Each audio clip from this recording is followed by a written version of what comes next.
because at some point you can't hold anymore. You can't add anymore. And if you really want to meet the version of you in the mirror, like if you really want to meet this ideal next evolution in your life, the question becomes, what can we take away? Oh my gosh, guys, I cut my hair. I cut my hair today. I didn't cut it. A professional hair cutter cut it. Today. It's a huge, drastic cut. It is the shortest my hair has been since I was 19 years old. It is, wow. It's not, okay, that's not bad. This last zhuzh, let's hope it holds its position. Today's episode is all about letting go of the things that no longer serve us and how becoming the best version of ourselves is not about adding things to our lives. I know it's easy to fall into the trap to believe if we just add one more thing, if we get the right sweater, if we get, the perfect boyfriend, if we get the perfect job, if we just add something, then life would be great. It's really about subtracting. It's really about editing out the things that should not be there, letting go of the things that no longer serve you. And so we have to start by talking about my hair because we are friends and you nor I have seen my hair this short. Have you ever cut your hair off, like really chopped it? And I know for a fact, you and I know for a fact that it's gonna get where I want it to go.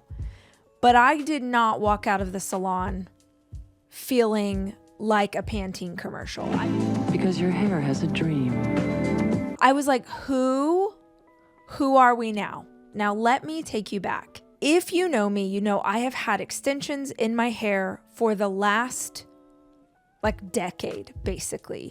It must have been 10 years ago. I found out that people got hair extensions for having really fine hair. Like my hair is so fine. If I put it into a ponytail right now, the circumference of that pony, it's like the circumference of a dime. It is so fine. And it has been like that ever since I had kids.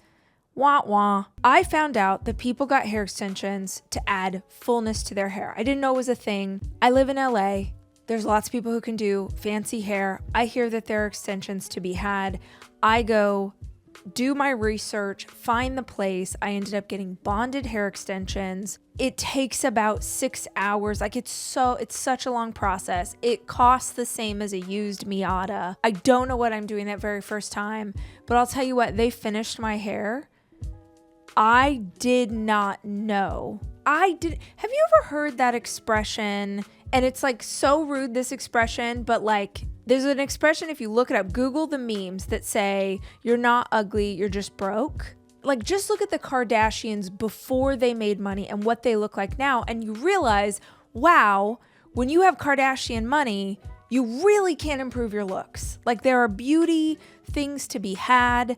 And hair extensions were one of those for me. So I got my hair extensions. Y'all, I loved the hell out of those hair extensions. I loved having long, beautiful, thick mermaid hair.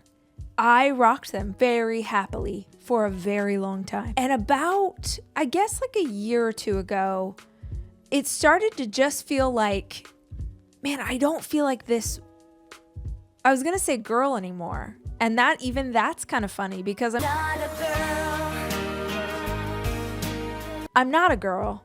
I'm 41. I'll be 42 in January. I'm a grown woman. And I just started to feel like, man, this hairstyle is kind of tired for me. This summer, I ended up taking them out completely. I had them out for about 3 weeks. I hated it. I thought, who am I even? This is not cute. We don't like this. And I want to add, I'm being silly with you guys and talking to you about my hair, but I do, on a very serious note, when you have a job, and it doesn't have to be something where you're putting videos of yourself on the internet, any kind of job that's public facing, or you lead a team, or you have something in your life that has given you confidence before, even when you feel called in a new direction, or times have changed, or you have changed, I think it's pretty hard to let go of those things that were foundational to you. And as weird as it sounds, my hair is one of those things. I'm guessing this is why like some of our moms rocked blue eyeshadow way longer than they should have. Like they took that right past the 80s into the 90s because at some point that blue eyeshadow made them feel fantastic. And even though they could look around and see that that was no longer the trend, they held on to that thing because it felt kind of like part of who they were, or it was something they knew how to do. Same with me and my hair. Took the hair extensions out, had them out for 3 weeks. I was like, I hate this. I want my hair extensions back. I text my gal. I said, girl, let's get them back in, order the stuff. Now, how hair extensions work is, in order to get them, you have to pay for them. So before you even make an appointment, they're like, give us your credit card. And I was like, here you go. This like panic text message to the hairstylist was kind of at the beginning of summer. And I went through the whole summer and I ended up loving not having hair extensions. Now, full disclosure, I never thought my hair looked that good. I never like looked in the mirror in the summertime and was like, there she is, like the woman of my dreams. Like I still hadn't really figured out how to do it. I didn't love, but I knew I was on the path. And what I loved was like, you don't realize how heavy it is till you get it out. You don't realize how much easier it is to work out. You don't realize how much easier it is to go on a long run. Like so many things were better without long hair. I just didn't know it until I was in it. But at that point, I'd already made the appointment and given them my credit card. And so I was like, I'm pot committed. I'm going to put them back in. I swear I put them back in and immediately I was like, oh no. And I was too embarrassed to go to my hairstylist / also pay to have them removed. So I did watch a YouTube video about how to remove hair extensions. And I thought it would take like an hour and a half, took about 5. And I sat on my bathroom counter and I one by one removed all of those extensions. At some point I could no longer reach the back of my head. And so I had to call my fiance to come over, bless his heart, and remove the back. I mean, he must have worked on the back of my head for at least an hour and a half. He did not have his cosmetology license, but he does now. Okay, all of that long saga to tell you, there is something energetically tied to certain things in our life. And I know that I just talked about hair too much. But hair is one of those things for me. We have things in our lives that like we make a bigger meaning out of than it has any right to hold for us. Very weirdly, the freedom that I felt to take those out, and there was something really weird about doing it myself in the face of so many like voices in the back of my head that were telling me like, you've wasted money, like you should have known better, this is so ridiculous, like you're gonna look terrible. To take it out and not even have anybody like cut it right away, just there was so much in it for me. But there was a very weird shift. I swear to you, this shift that I felt for doing something another version of me couldn't imagine. Deciding to like be in the world without this armor. And even that was such a trip to say like, oh wow, this has become, it's like my security blanket. Oh God, I'm getting so deep. You guys did not want this hair therapy, but here we are. I have seen other people like actors or authors or influencers or people that I follow online, and they chop their hair off. They go from like long mermaid hair and they chop their hair off. And we all look at it. Well, I shouldn't say we all. Okay, I look at it and I'm like, oh, did she go through a breakup? Is she like, you know, when someone like chops their hair, they're like changing their life. I think that's a Coco Chanel quote or something. Like when a woman changes her hair, she's about to change her life. It doesn't even matter what I thought. It just matters that for like, I don't know, 2 years, I've wanted to change my style, but didn't because I was worried about who I would be without this sort of signature thing. And I still don't know exactly what we're doing. I really want that like French wave thing, that super chic, like like it's just chic. It's a Nina Bing, you know, it's like, that cut that that's what I want. We're not there yet.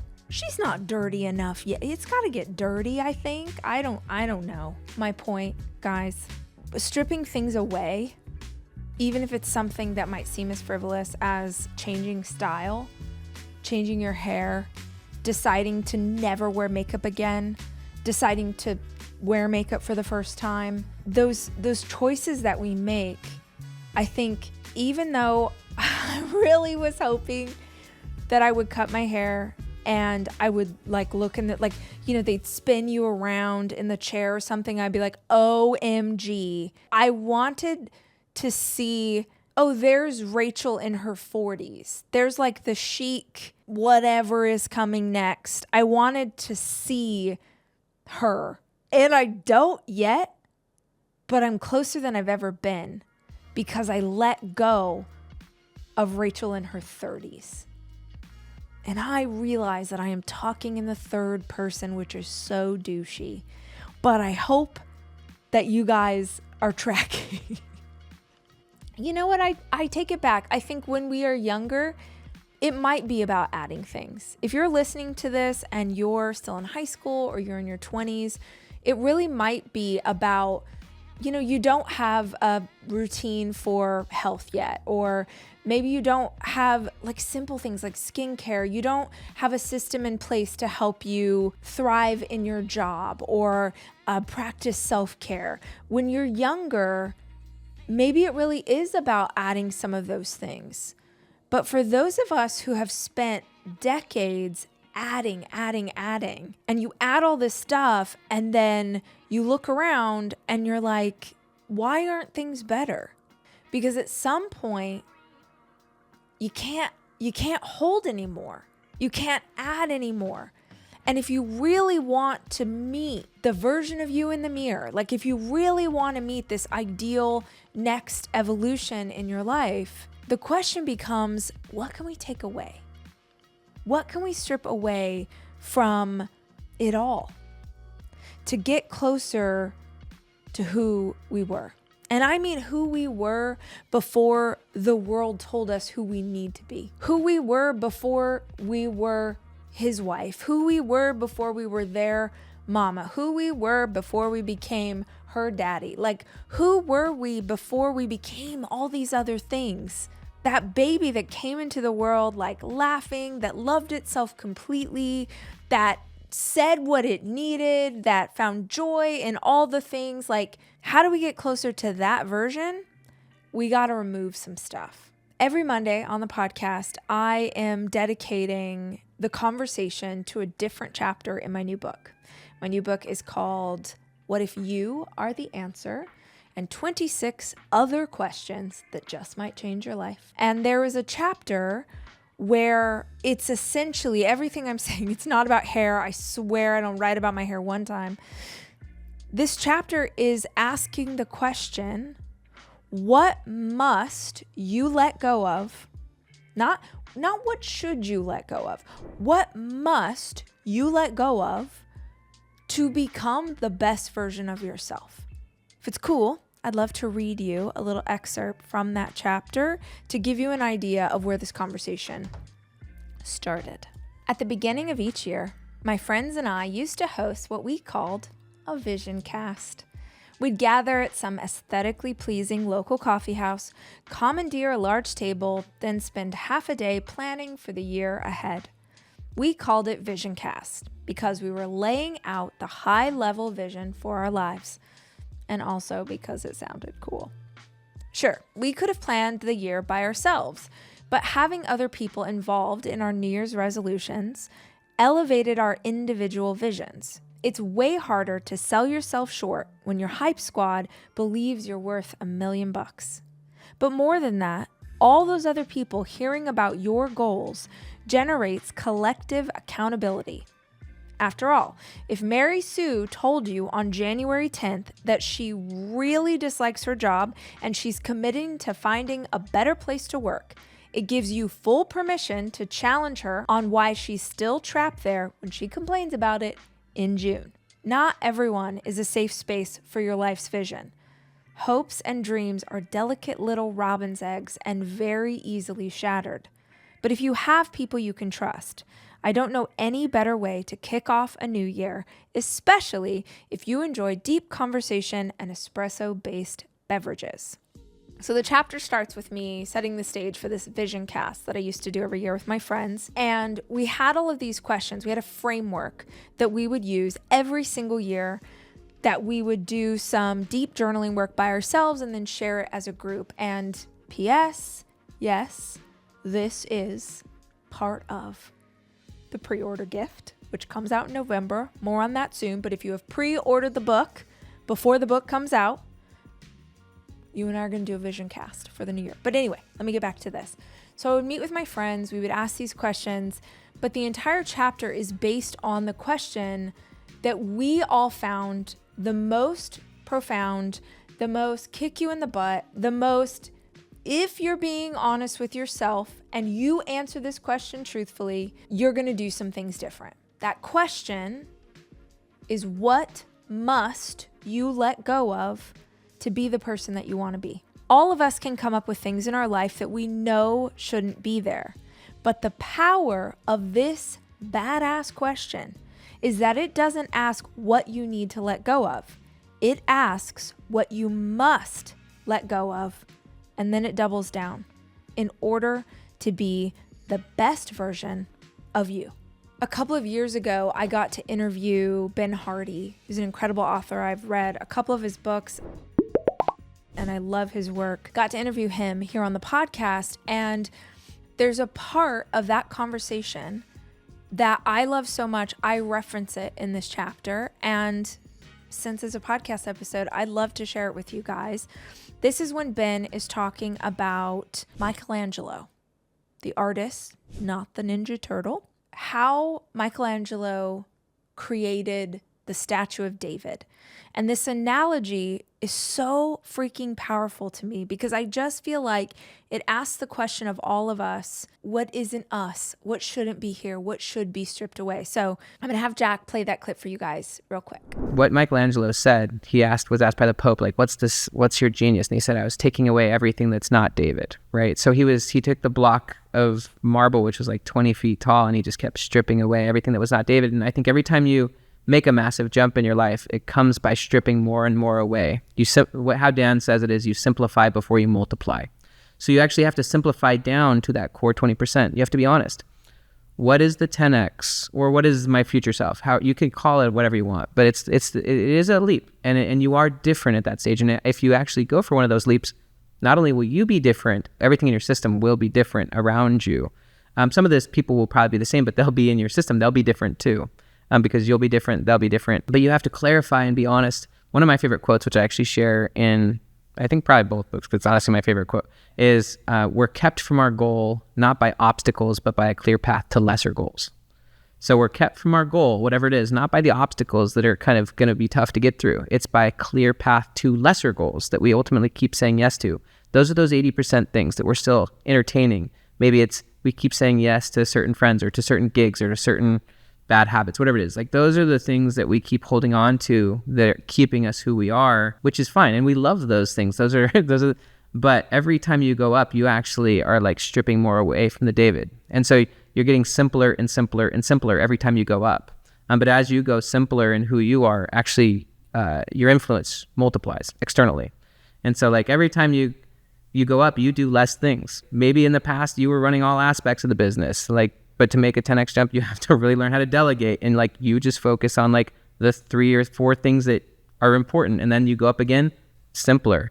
It's like, no, this is what you do, and you got to get really good at this, and you got to go deep on this, and like you do less and less, and you actually become simpler as a person too. It's more of a stripping away, and you really get to know yourself more and more as you do it. And so it's really, at the end of the day, you being honest with yourself and honest with those around you. Love it. Love that chat. Ben's book, if you want to grab it, is How to Be Your Future Self Now I honestly think I've read it like 3 times since that initial thing, because it's filled with so much incredible wisdom, and I know you guys will dig it if you haven't read it already. So along those same lines, we pulled some questions from people who had called in for Hotline. In Ask Rach episodes, I answer questions. People call in from all over the world and ask questions. We just thought it would be cool to weave some of those questions in here as it pertains to this idea of what must you let go of. So I'd love to listen to some of those with you guys if you're cool. Hi, Rachel. I have been in therapy for about 4 years, processing some of the childhood quote unquote trauma that I have from that relationship. And I'm really stuck in an angry state. And I've completely put up walls and would prefer to just not have any communication, and just pretty much not deal with it. Even though I talk about it in therapy, I don't confront it in real life because it just feels safer emotionally for me. And I'm wondering, how did you get past your anger, and how did you get to that point? What point are you at now, and where do you see yourself in the future with that? Just trying to think of ideas of how I can get to the next point of acceptance. That any of us who have stuff from our childhood that we're trying to work through, doesn't matter if you're 22 or 67, that stuff can and will haunt you for the rest of your life unless you learn to let it go. And you actually used a word that I love, which is this word acceptance. That is something that I feel like my guides, my angels, my ancestors, God, whoever whispers into my heart quite often, is to accept what is when it comes to family. Because number one, I cannot change them. I spent, probably most of my 20s, if not into my 30s, thinking that I could. If I showed up enough, if I did the right things, if I, had a strong enough relationship, like if I loaned them money, like just everything that I could think of, and nothing made it better. And then I thought that, okay, I'm not going to be the fixer anymore. That's not my job to, hold this thing. But I definitely still kept doing the same thing and expecting them to be different people. People are stuck in their pattern, and unless they're doing therapy as much as you're doing therapy, they're going to be the same people over and over. Acceptance to me looks like kind of an onion of layers of, okay, on the most basic level, can I just accept that this is the way things are? And then a little bit deeper than that, it's, can I accept that things are never going to be different than this, that it'll always be this way? Can I accept that if I go into an interaction, I will be disappointed, or I'll be frustrated, or I'll be angry, or I'll be triggered most of the time? Is a really important thing for me to learn and accept, is that I don't want to be triggered, and I don't want to be angry, and I don't want to carry that around with me. So it is better for me to not interact. I 100% had lots of time where I was very angry.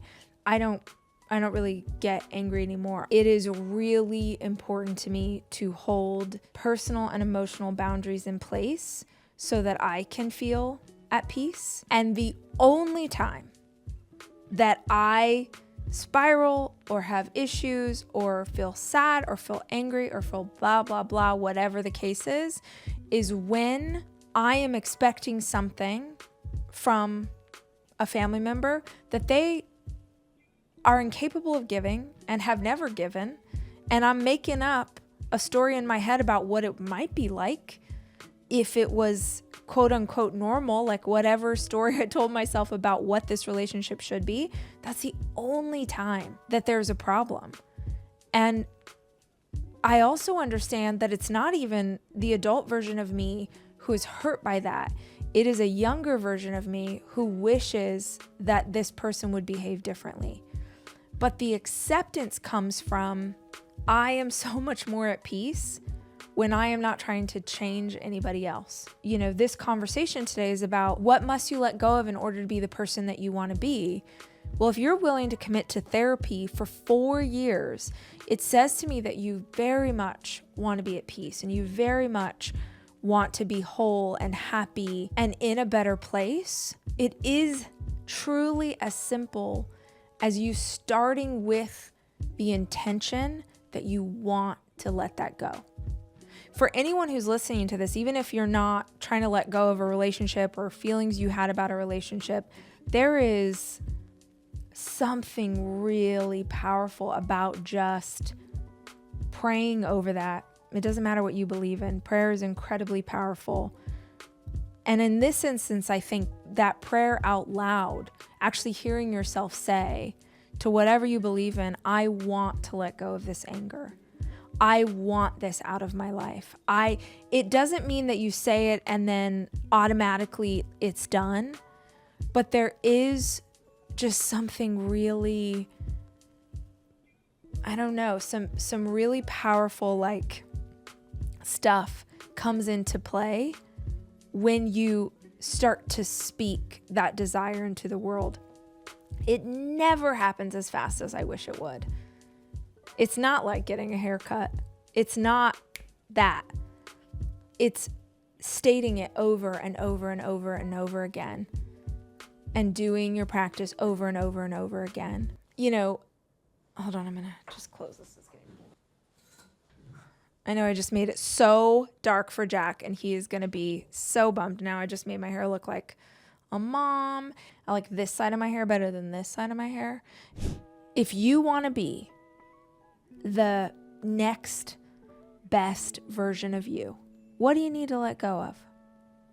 Is it a feeling? Is it a belief? Is it a person? Is it a job? Is it a relationship? Is it an addiction? Is it poor health? Is it social media? Like when you get real and you ask yourself this question, my instinct is that you will come up with an answer very quickly. You won't like the answer. If weight doesn't matter. Be whatever weight you want. But if I wanted to lose 3 pounds and keep it off forever, for real, and you said, Rachel, what is the one thing that you could do and you would lose 3 pounds and keep it off forever? I'm 5'2". I'm so much shorter than you think I am. I'm barely 5'2". 3 pounds would make a difference. Pants would fit in a different way. And you say, Rachel, what is the one thing that you could do? And I bet money some of you are you're driving in your car right now on the way to work and you already said it out loud. You and I both know what it is. Stop drinking alcohol ever again. Even if you just do it every once in a while, even if you're just, you're on a date, you're going to have a drink, or like, it's a Saturday night dinner. I'm cooking on Saturdays. I'm chopping veggies. I'm having my beer. If I never drink again, maybe it's 5 pounds. Maybe it's like a shocking amount. That's the only thing I have to change. I don't want to do that. I have 4 kids and I know, oh God, I know I would be healthier, would be better if I didn't have a drink a few times a week. I know that, but I really like it. You have the same thing in your life. It might not be your, red wine, but you have the same thing in your life that if you really want it, you know that you're going to have to let some things go that should not be there. And I'm not even asking you to make the change. I think it's enough in the beginning to just know what that change needs to be. I like to think that at some point when I don't have 4 kids living at home, that perhaps I'll be the healthiest. I don't know, maybe I'll get a 6-pack someday. Not today, but I at least know a path to get there. And I can think of stuff like that in every area of my life that you get to go, okay, now that you know what it is, then you can start really, okay, so do we want the thing or do we only say we want the thing? Ooh, one of the most dangerous things when you are working on yourself is thinking that you are working on yourself and really you're just thinking about working on yourself. You're going to read the book and listen to the podcast and journal but you're not actually doing the thing. No pressure. But before we can do the thing, we at least need to know what the thing is. And I think that starts by asking, what should not be in your life. Also, I made this shot so dark, Jack. I'm really sorry. I feel like my hair color got cuter though. Okay, guys, that is this week's episode. I hope that you got something out of this chat.